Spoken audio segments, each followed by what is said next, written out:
stambeni poslovni objekat u Pritoci. Jako lijepo urađen, kvalitetna fasada, sve nova fasada je završena prije godinu dana. Sve urađeno po zadnjim standardima.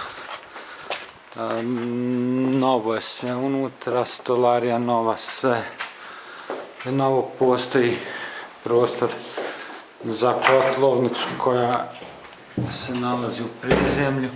Također tu može biti i WC. Stambene prostorije se nalaze poslije jednog jako lijepo urađenog stepeništa na prvom spratu, gdje je sve kompletno završeno.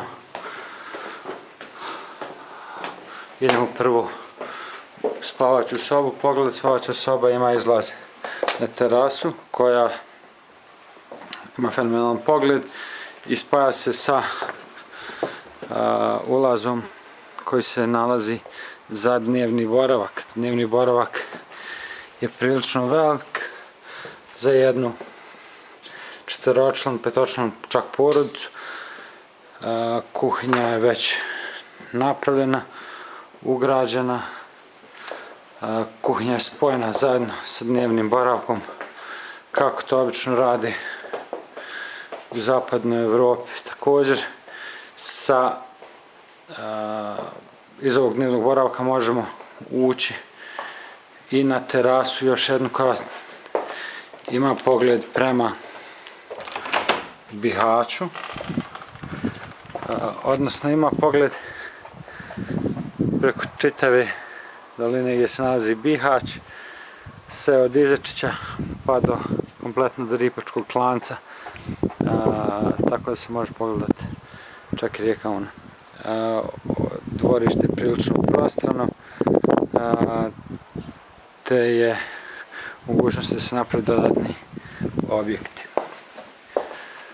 Iz dnevnog boravka se može ići u jedan hodnik koji vodi u kupatilo i također u drugu spavaću sobu. Kupatilo je kompletno uređeno po najnovijim standardima.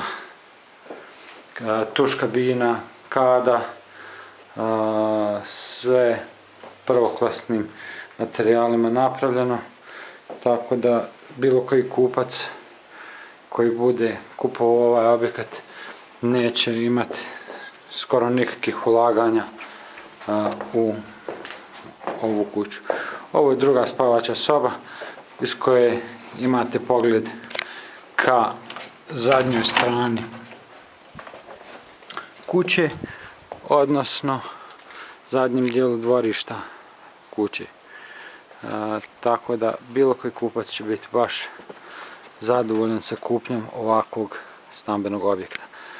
U prizemlju postoji mogućnost postavljanja poslovnog prostora koji ćemo dodatno snimiti.